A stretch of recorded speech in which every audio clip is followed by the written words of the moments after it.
Hello, everyone, and welcome back to another episode of Let's Talk Real. I'm your host, Ismaili Domiciano, here, broker with Next Home Dream Seekers Realty.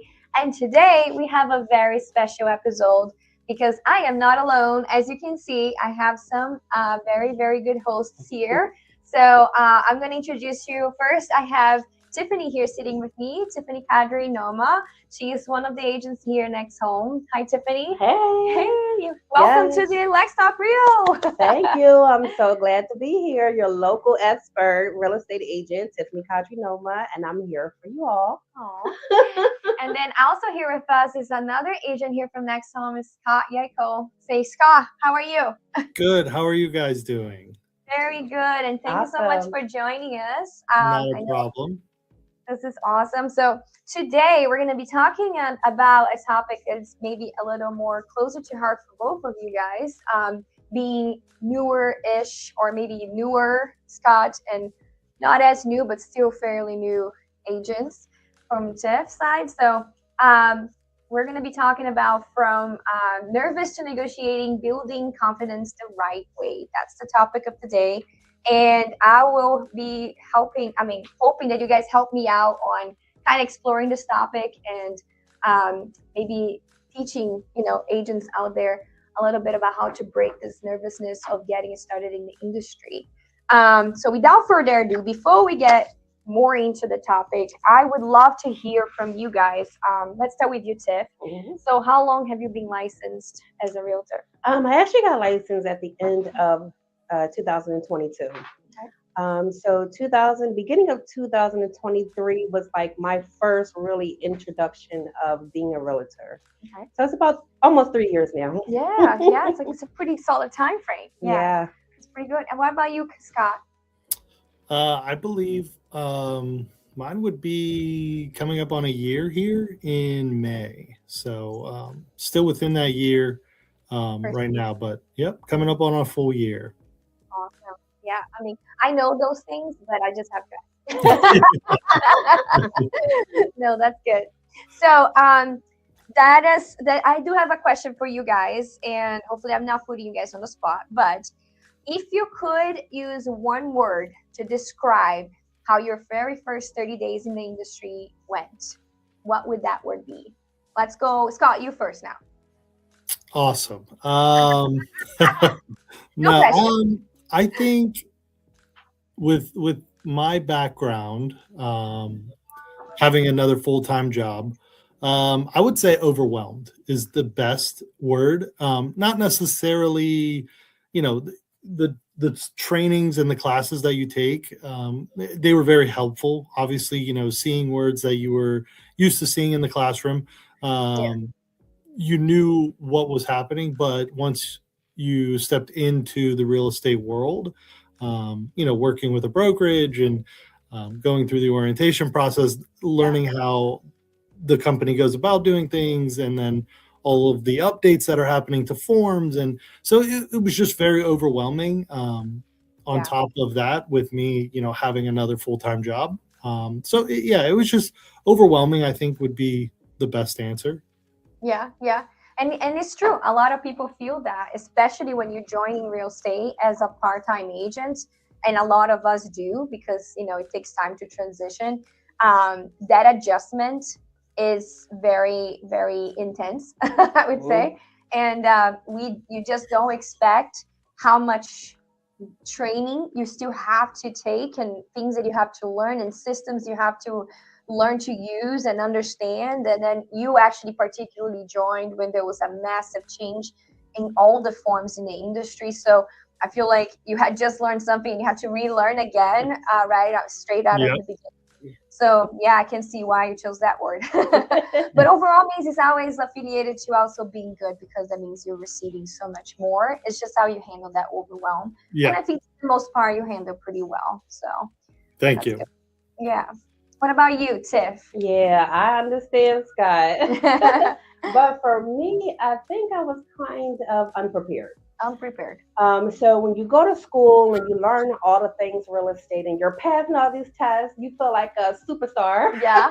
Like I'm ready. You're like, I'm I got ready. my license. Right? So then you take the state and national test. and then you pass that, and then you're like on your way, you're soaring high. And then once you become in the business, you realize really quickly you have to learn again. Yeah, you're You're back down to unprepared. zero. I feel like your words kind of match together because the overwhelm of understanding, like, oh my gosh, there's so much more that I have to learn. It also is the unprepared, like you realize how unprepared you were just from getting the license. Right? Oh Yeah. yes. Thought Yeah. that you had everything. You thought you was a superstar, and then you realize you're not really prepared. You're still not prepared. You still have more learning and studying and walking to go. Yeah. So I was feeling so unprepared. So I had to go back to the drawing board and get back in the book to kind of understand a different animal than just learning the words. Yeah, yeah. And I feel like with this, so chiming into what we're gonna talk next segment, this overwhelming feeling and this like unpreparedness feeling kind of really sums up to that fears, right? Fears of doing something, fear of saying the wrong thing, fear of messing it up. Because I mean, you're talking about helping someone buy or sell a home. It's not like just buying a pair of shoes, right? So that fear of messing it up, I think, is the biggest thing that comes along in the beginning of any real estate agent's journey. So let's chime into that, right? So let's say like I'm doing a showing and I get asked a question by a client and I just don't know the answer, right? So did that happen to you guys? How did you overcome that? Do you have an example? You want me to take this one, Scott? You go for it. Yeah. Go ahead. That was my biggest fear. Like Mhm. when I first started, I was afraid to say something to make me look like I wasn't prepared. Because I'm the type of person who I like to be 100% prepared. Yeah. But I went to my first showing around the house, and then they asked me the infamous question, what all comes with this house? And I didn't know. And you're like froze. And I was looking through the paperwork. What comes with this house? What everything? Yeah. And we actually set everything down, and then the buyer was like, "Oh, here is where everything is included on the paperwork." And it showed me something. Okay, there's another resource that I can look at. So I'm like, oh, I didn't quite see that, but yes, this is what comes with it. So I realized that sometimes you can slow yourself down and just find the answers. They're not going to penalize you as hard as I thought that you would get penalized just for not knowing something. Yeah. That's was something that's pretty easy. Yeah. Now that I'm a little bit seasoned, I'm like, that was so easy. Yeah. But in the beginning, it was kind of hard. Everything is new. Everything is kind of Yeah. scary. Sorry, that is my alarm. What about you, Scott? Did you have a moment like that? Yeah, I think I've done a couple of walkthroughs for you and some of the open houses. So I think kind of on the same wavelength as Tiffany, where you want to say that it was more for me. I wanted to provide them an answer as fast as I could to show them I'm not just a new person. So Yeah. um, The fear of and seeing right, inexperience, right? yes, exactly. And I think the first time I did that, so now pretty much whenever I go in, I always have the house pulled up on my phone. That way I can, I always have the bright MLS up on my phone of the property. So I have the information there to provide them any additional information. But Yeah. Once I caught myself doing that, trying to say something faster than what like even before I even knew what it was, I was just trying to, say an answer to them. Yeah. Yeah, I caught myself, and on the way out, I was like, "Hey, I just wanted to clarify with you that what I said was wrong. Here's like I provided them the actual information, going back to that. So now I just know that as long as I try to be honest with them as best as I can. If I don't know it, I'll tell you I don't know, but I'll get you the answer. Or I'll have the property information up. So whatever they have, I can look it up, say, well, that information isn't there, or let me check the disclosure. So I always have that information readily available, and I'll let them know. If I don't know it off the top of my head, let me go back and look real quick, and I'll get you that answer. So Yeah. And I feel like that's a good teaching moment for me, for you guys, and for anybody watching as well as agents. Um, being well prepared is really key to surpass any fear you may have. and understanding that that buyer may be just as nervous as you are, if not more, right? Because that's new to them too. Unless you have like an experienced buyer that already bought a house, but even them, they are not expecting you to just know everything about a home because they know that's not your listing. Now, if it's your listing, that's a different story, right? But That's a whole other animal. yeah, but when it comes to like a showing or even anything at all, like just sitting down with a client and talking to a client, the best response you can give when you don't know the answer is like, "That's a great question. I will check on it and I'll get back to you." Like that's what you do. They don't necessarily expect you to have all the answers right there. I mean, sometimes they do, but you know what I mean. Like as soon as you get back to them with the proper information, that's key. And when you are there, never ever just respond something just to have an answer right there and then. Because I feel like that's the biggest mistake new agents do is just saying something just because, and then it's the incorrect information. That is very big mistake. Yeah. So again, preparation. If you're going for a showing, read about the property, have that everything in your mind, check any documents associated with that property, you know, like make sure if there's like a utility infoship, items to convey form, a seller's disclosure that you can check if there's information about the roof, the water heater, whatever it be, because you know those questions might pop up during the showing. So the better prepared you are, the less fear you're going to have Oh yeah. during that meeting or that showing, and it's really about just preparing yourself the best you can. Now, of course, the more you understand about the industry, the more you expose yourself to like financing knowledge, contract, especially knowledge, just options available to clients out there. And the more you have that in you, the easier it's going to be to talk to someone and explain something to them and seem more helpful and knowledgeable. And you want to pursue or portray that you are the expert on that field, Oh right? You yes. never want to feel like you're inexperienced, but you're not going to be at that point until you have more knowledge, and that comes with time, and it is what it is. But when you are very new, just better preparation of the information you currently have, and then if you don't know, oh, I'll check on that for you and make sure you do, and make sure you get back to them quickly, you know. So that's really all it comes down to. They don't expect you to know everything, and you just have to remember that. And then once you understand that they don't expect you to know everything, I feel like the fears kind of goes away. You Yeah, know the what I mean? more you do, the better it is. Because I realize I learn something new with every deal I do. So real estate is so vast. It's so much It's so information, so complex. many different, yeah, so many different contracts, so many different Situations. situations with clients that you learn something every single time you do it. So you never always have the answers. So it's best just to communicate clearly, make sure that you get the answers and get it back at a timely manner. Yeah, yeah. Yeah. Like the same day or next day. Yeah. Don't wait for 2 weeks to get no. But Yeah. yeah, and So you'll be just okay. just remember that the bottom line is clients, they're not expecting perfection of you. Right.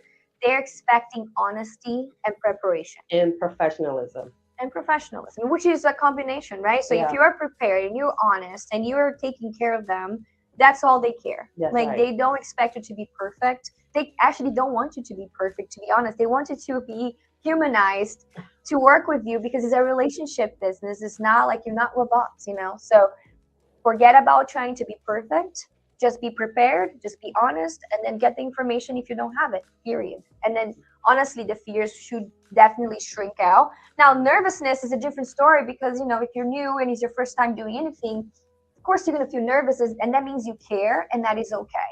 But don't be Mm, fearful and make um, actions to do actions that just kind of going to, you know, jeopardize yeah. um, your relationship with that client or your image because you said something, just because you said something not being true or not being verified, right? Yeah. Right. Yeah. Don't let fear drive you. And No. that's another thing when you're new, brand new in the real estate business, is that fear can drive you to do nothing. fear can drive you Analysis to, paralysis. yeah, That's not really reach what it out is. and not. I'm so afraid of doing it that I'm just not going to do it. And then by not doing it, that means you're never going to get it started That's with right. that one thing. And then you'll be a secret agent. Secret agent. You'll be We a don't want hidden to be agent. secret agents. Yeah. We're want- next homies. Yeah, you one want, after the other. yes, you want client that at a time. nervousness. You want that nerve to push you to greater lengths and to be able to get out there, talk to people, and do this job Yeah. and be seen and Yeah. be heard. So yeah, it's so many ways to do it. Yeah. So let's change a little bit to the next segment, and let's talk about, getting into the negotiating without being pushy, without being aggressive, right? A lot of new agents, they think that we are like on those auction things, and we're like, I'll offer 200, I'll offer not 195, I'll offer 190. That's not how it is. That's not how it works. So, how do you guys feel about that? Did you feel like negotiating would be something like that before you joined the industry, or what kind of mindset did you have on negotiating? When I first came into this business, negotiating skills, I thought that you just give them a number and then that's it. There was no negotiating. Okay. I thought, like, I had a whole different mind frame of things. And I even remember I had a client, and when it was time to give them their, like, how much they're going to pay me, I did like triple the number. So I was like really Not aware. wet behind the ears Yeah. about negotiation, about business, about, putting those things together. What about you? Oh, sorry. But if you sit down and take a class about all of the different ways to negotiate and how to build your business, you kind of could put everything together. You could put your client's financial history, the contracts, and then what you have available to negotiate in a clear manner. So I think that I call the listing agent. I talk to them to kind of see what situation they're in now, that I'm a little bit more into the business and have done a couple of deals. So now I'm like, okay, if you are clear with the agent, if you call and talk and find out what the situation is, you can kind of know what you're doing as far as what you have available to negotiate, what the contract says you can negotiate, and what buyer or seller that you're looking at, their whole portfolio, and it will give you a clear vision of where you're going. Okay. So you went above and beyond the question. So I'm a better negotiator now. Scott, what was your vision about negotiation in general? I think in general, I knew that there was some, right? I understood that there were times where you were kind of negotiating. How the process went in terms of like, we're offering this, you know, and then what does the listing agent do? Like, I didn't really know the ins and outs of that. But I knew there were, I knew the negotiation between buyer and lister. But I didn't know that there was negotiation between, realtor and agent, or realtor and client. So I didn't really know that there was something there. So there was more negotiation in different phases of real estate that I didn't know, not just putting an offer in house and then receiving, So I think that that's what was new. Were some of the other scenarios. Yeah, I feel like that's very common among a lot of the agents, or even buyers. They look at negotiating to purchase a home, for example, as whoever offers the most, that's whoever is going to get the house. Yep. And that is definitely not the case. No. I know I have taught you guys classes on different ways and different options to offer within a contract terms that will actually be more enticing than just going up in value for different reasons, right? I'm not going to get in detail here because I don't want to confuse the audience, but there's different things that we can do. And it's not just about price, and it's not just about who goes highest or who goes lowest. So that's one portion of it. But just to have a teaching moment about this segment with you guys, when it comes to negotiating, you really have to have a full understanding of that one client's actual profile picture, right? So what do they have? what are they looking to do, what is their ideal monthly payment, how much money do they have, what is their end goal, What how type long do of they want to be in programs they're using? programs that is available to them, how long they want to be in the property. So that is like that full picture that you really have to fully understand and be aware of.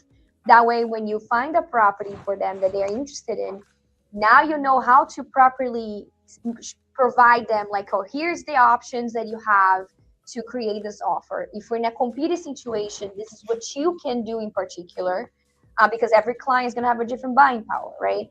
And then if you are not in competing situation, this is what I would suggest you to offer to get started, to get the better deal. And this is how you can present it. Sometimes it's not beneficial to a client to just go lower in price because they need assistance. So it's easier sometimes to offer a full price and try to get more assistance, or vice versa. Sometimes they're buying in cash. So for them, it's actually better to get a lower price. So again, knowing your client's actual full profile and fusing that to an offer that makes sense to that particular client. Not all clients are going to benefit from the same offers and from the same terms, right? So we need to understand that, because they are not going to know that.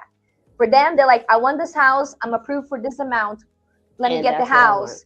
But you have to understand, okay, in the contract, this is all the things that I can do. So again, preparing yourself and having the knowledge of what can be done legally, contractually wise, and then also understanding your client's profile and preparing an offer that fuses the two. So you're positioning your client to the best chances and odds to get that property, right? So that is Mm-hmm. really what negotiating comes down to. And then, of course, you're going to have communications with the agent and going back and forth. But again, calling the agent, like Tiff said, calling ahead of time, understanding what the seller is looking for. Are there other offers on the table? You need to go back to the old style fashion of business and actually pick up the phone, talk to people. Yeah. Yes. Because new agents nowadays, they're so afraid of just talking on the phone. Like, don't be afraid. You actually benefit so much, and you benefit your clients from proper communication. Like, call the agent, understand what's your client looking for, what's the ideal time frame, is he looking for a rent back, is its value more important than time, or is time more important than value for that seller? We don't know if you don't ask, right? Mm-hmm. Are there other interest parties potentially bringing an offer? How much time do I have? Are you planning on setting a deadline? Like, Yeah. so much that you need to really understand. And because negotiating is like a puzzle, you have to put all the pieces together. So if you have one piece left out, you're going to miss the whole thing, and you might get outbid at the table because you didn't know this one thing about the deal. So it's better to have all your pieces together before you even start to write. Yeah, And it's much better for you. exactly. Yeah. I think that gives people a good idea about negotiating. So it's not just, aggressiveness, beating this number, beating that number. It's really about preparation, because preparation gives you leverage. Yeah. And that's really what this business comes down to. It's what kind of leverage can I get to my clients so we can get this property sold or purchased, right? Yeah. However the situation may be. So it really is comes down to preparation again. And it will give you that comfort level of, like, I'm not fearful because I actually understand what needs to be done for this client, and I understand what options this client have, and that's what I'm going to pass on to them. So the more prepared you are, the better leverage you gain for your client. Awesome. So okay, so I think that's pretty good. Next segment that we're going to talk about is being a new agent. When did you started feeling like, okay, I got this, I feel like I'm belong in this industry now, I'm a real estate agent officially, I feel comfortable? We'll start with Tiff because she's been a little bit longer, and then we'll transition to Scott. Yeah. So in my first year, because I was in that unprepared stage, I started studying. Then I started getting clients, and I think I started to feel like I am an agent when I got my first good review saying Tiffany is the best agent. I just And you love started her. mentoring with someone, I don't know. Yeah, Just kidding. mentoring, like, and then when I got a repeat referrals, and then it just started spiraling from there. And then I felt like, you know what, I can do this. I am a real estate agent. I helped a lot of people and people look up to me to know this information. So would you And say it took like about a year then? it took me about a year and a half. Year and a half-ish. Yeah, Okay. a year and a half, and I was like, yeah, I'm Now, the now I expert. got a hold of this. I know what I'm doing. Yeah, I know what I'm doing. Now, Scott, how about you? I know your situation is a little bit different because you're part time. You're not doing this full time, and you less than a year in the industry. So, where are you at now? And do you feel like you're like, okay, I belong. I am an agent. How do you feel? Um, do That's a good question. In my scenario, no, I don't have any sales or anything like that, but I think some of the compliments that I have gotten were doing some of those showings for you, and they I got some pretty good compliments where they're saying, "Hey, how long have you been doing this?" And I was like, "Oh, just a few months or like whatever it may have been at that time." And they were like, "Oh, wow, you're great. I mean, you talk really well. You seem to have the right answers on how you're communicating." So Yeah, I've received some compliments here and there, so it's kept me a little motivated. And I think being able to have and I think this is important anywhere you go, is being able to have open communication yeah, with your broker, like being able to talk to you whenever I can, ask you any questions. I think having somebody on your side uh, that wants you to succeed but is also available, even with as busy as you are, like you always get back to me or us, or like anytime that you can, any free moment that you have. So I think making a good decision on where you want to have your license is a very important start in making yourself feel like you belong. that is true. Well, Yes, yes, thanks for bringing that because that's very true, and yeah. thank you. But yes, it is You gotta important. suck up, you have to suck up. Where you live is very important in business and in regular life. I'll send you that gift card later. Yeah. No, I'm just kidding. But it's true. Like feeling supported in the beginning, it's key. And I'm gonna even talk about my beginning without mentioning names of brokerages, right? But I joined a brokerage when I was very new agent, and I was promised the world. And then within a month of being there, I realized that I was not getting the world I was promised, and I was feeling very, very unsupported, lost in the sauce, which a lot of agents do, not knowing what to do, how to get started, what's the next step, right? And really not understanding how to do the business. So that's when I transitioned to another brokerage that was better. But honestly, I transitioned a lot until I found home. Let's put it that way. And I had to do a lot of digging to just learn very much on my own, which I don't recommend because not everybody does well that way, and it does take time, right? And you got to do some mistakes before you get it right. Yeah, So it's not ideal, but yes, you can learn it on your own, just not great. So yeah, finding a good home to get started and having that educational support, the mentorship, and just like you said, just having someone that you can, hey, I have a question, let's talk about it. That is very important. Despite of whether you're getting it within 5 minutes or the next day, as soon as you are getting it, right, and Yeah. feeling that support, that's really important. Yeah. So I feel you because that's how I felt when I first started too, 9 years yeah. ago. Where you get your training and your learning is very important to feel grounded, Yeah, because you have these super big companies, they have 1,000 agents, 1,000 and and more. you get lost in there. Yeah, So that's something for a good agent to know. Make sure you research your brokerage. Even if you got to go shadow for a week or two just to see how they run everything, how they're going to train you, just go out and see. yeah. Talk to different people. That's Yeah. important, very important, because it's not like, oh, one is better than the other. It's really also about you feeling that connection and Yeah. feeling comfortable. I might be a good broker for some people, but some other people might come here and feel like, oh, I think that's not my vibe. I need something else. And it's sometimes about the vibe and that relationship that you're Yeah. looking for. Some people wants to be completely hands off, like don't talk to me ever. I'll do my thing. And then some people want to be right there, Yeah. seeing you and talking to you every day. So it depends on people and personality. So that's why it's important to talk to different places, because it's not one size fits all for sure. And I'm sure every single brokerage has something unique and good to provide to an agent.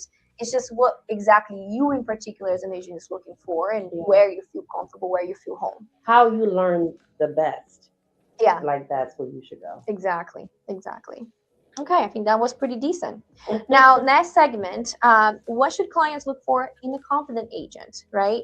So if you were a buyer or seller, how would I know an agent is actually confident and prepared? What do you think? What do you guys think a client's looking for? How would they choose an agent and say, okay, this agent is a good agent? What kind of things you need to do to portray that image of being a good agent, despite how seasonal, or I mean, how seasoned or not you are? What do you think? Well, for me, when I was well, I'm still a new agent, but for me, I try to be prepared. I try to come, How do you portray that preparation to a yeah, client? How do they see you and say, okay, Tiffany is a good agent? I try to come professional. I try to come with all of the information with me. Like I never say, "Oh, I have to go back to the office and get that." I always come prepared with all the information with me. If I'm talking to a buyer, I like for them to talk more to me.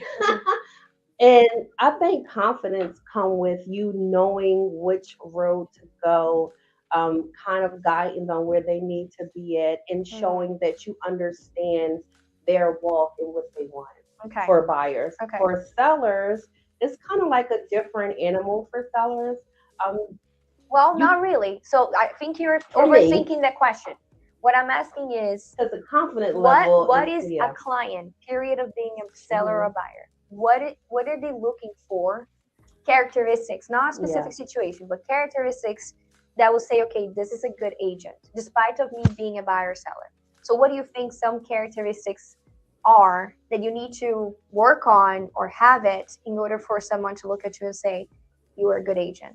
Just being prepared and being Preparation. professional. What do you think, Scott? Yeah. You have something?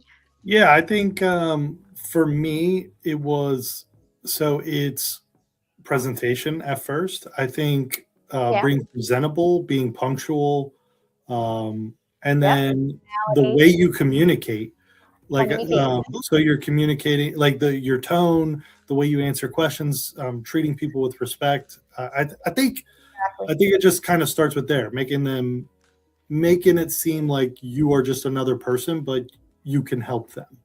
Exactly. So being helpful, great communication, quick Hmm. responses, acting professional, having a calm tone and supportive tone of answering questions, not being judgmental or not coming harsh when you say, oh, you should know this. Like you don't want to have that kind of intonation when talking to any client. Or if you already explained something sometimes, so I'm like, but I already told you this. Never, Oh. ever. I heard that before. I've heard that before from an agent in front of their client, and trust me, it happens. So just being cautious on how you're talking to a person and being super supportive. I think what a buyer and a seller are looking for in anybody in real estate is that guidance, clear communication, respect, honesty, calm, instructive, right? Yeah. It comes down to being prepared, like you said, but that can translate in different things. Like if you're prepared, you're gonna have better communication because you're gonna know what to say. You're also gonna be more better guidance, and you're Yeah. gonna be more supportive because you have that preparation.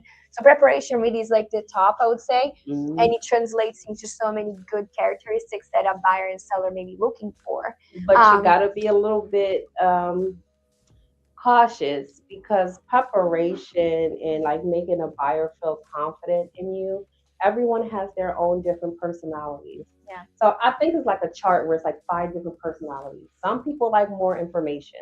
Some people reading don't people, like a lot of yeah, information and they like, no, we don't want to know all this information. We just want to feel better or Yeah. feel like you're a good person.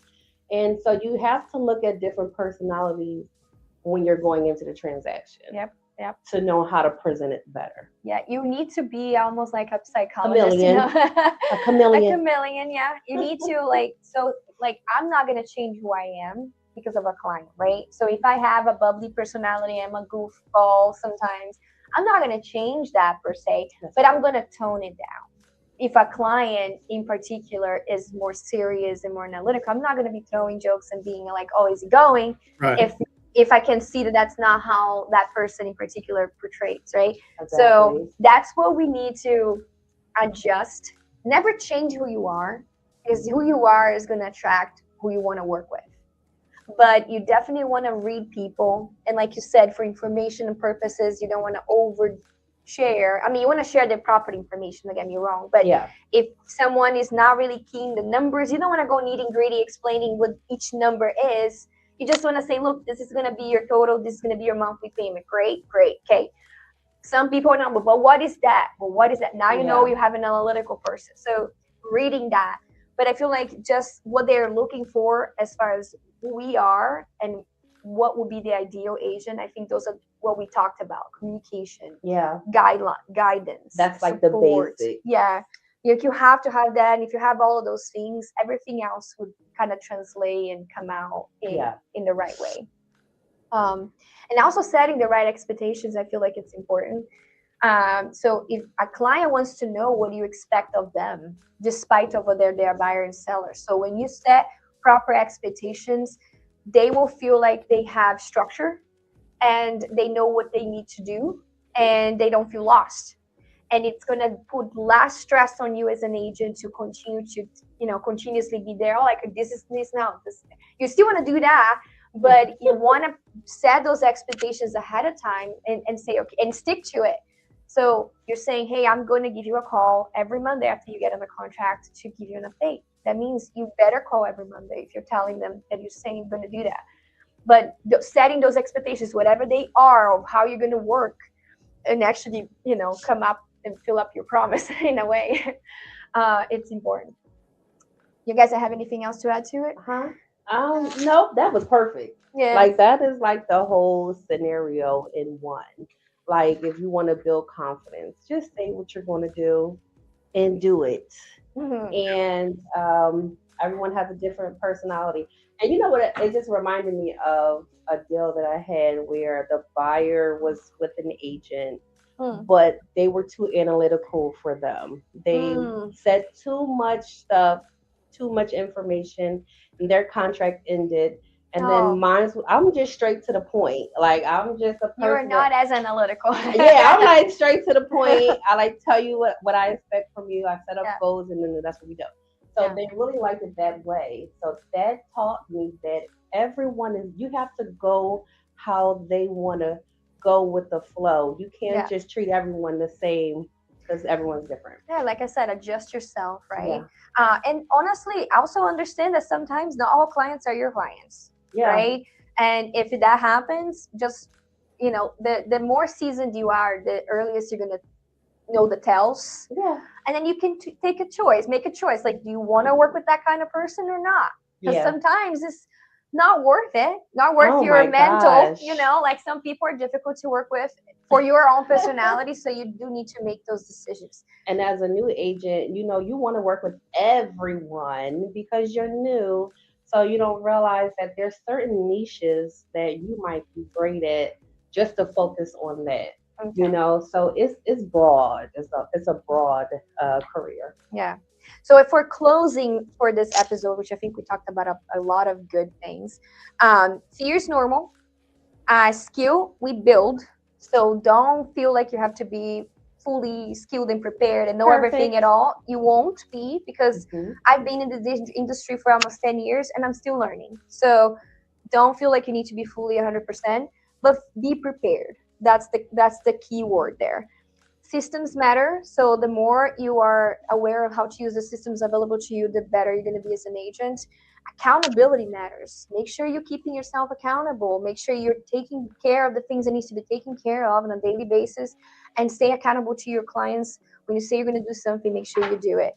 And you don't have to do this alone. Like if whatever you are, if you're watching and you have your broker, make sure you are going to that broker and you're asking for help. If you have a mentor, go to your mentor, ask for help. You're not alone, and don't be afraid of asking questions. And if you don't know what questions to ask, then you should ask for a one-on-one because there are always questions. So one last thing I want to finish with, and I know Scott, you are short on time today, so thank you so much for joining us. But what would you tell yourself on day one now? What you know now that you want to tell day one to you? What I say day one. So it's gonna be a long road. And I had very high, not like 40 houses sold or anything like that, but I had a high expectation for myself without thinking about how it's supposed to get started, because I knew a little bit where you usually go through friends and family, and if you go to church, you go through churches, and so I knew that you had your sphere that you would go through, but I really didn't think about where I was. Like, I don't have a lot of family here. Most of my friends are in the Pittsburgh area, so I didn't have a lot of close knit sphere people here. So I didn't realize that it was going to be as slow as what I should have known. So yeah, that's something I would tell myself, is just be patient, and it's going to take a while. And stick to the processes, right? Because for you specifically, being part-time, it's a whole different ball game of someone Right. coming to town. And I know because that's how I started, and it is difficult. It's difficult to balance that, and you are a new daddy again right Yeah. now. So you have a whole nother life happening that takes time away from you too. So it's just juggling all those things and finding that one window of time that makes sense, and then knowing what to do in that window of time. It's what's going to prepare you to grow your business and continue moving forward. I'm sure of it. And then what about you? What would you tell yourself if you go back to day one? What you know now? You have something in particular? Well, you know what I would have told myself. One thing. I can go. I know. I know you I love can go to on. talk, but one. I could tell myself when I first started is to do more action. So I got so intimidated that I went back to study mode. I know you did that. Yeah. So I would tell myself action, because action in this industry is what's going to teach you, not studying. You were a classic act of analysis paralysis, because this one here, I think she took every single class Yes. daily that you could potentially get for real estate. Yep. I always seeing her. She's always here, but she was like in a class or in another seminar or webinar or whatever. Yes. I'm like, good for you. But she wasn't applying anything because she was fearful Yep. of doing those actions. That's So right. that is a great advice. So if Yeah. you are in that situation right now, analysis paralysis, you don't need to be knowing everything. You don't need to know everything. You I just called need to every take action. lender. I talk to a lender every day. You build the best network ever. Yeah, don't be scared back into study mode. Study can help you just to be prepared, but you have to take action. It has to be a combination, right? You Yeah. need to take action, and you need to do it. Yeah. You need to do it. The more you do it, the more you learn. That's right. That's for sure. Yeah. Well, so I think that's it for today, guys. And hopefully this episode was very instructive for those of you listening. And I love that we were able to do this as an office. So thank you guys for joining me Yeah. today. Thank you. So on to the next one, and you guys home. So if you like this content, please like, share, and follow for more. We'll be posting this more and more often. So if you have anything in particular you would like us to share with you or discuss it here on screen, let us know. Send us information, and we'll make sure to do that. Alrighty? Yes, just leave it in the comment section if you want to hear any topic. Anything at all. I'll see you guys. Have a good one. Bye. Yeah. That was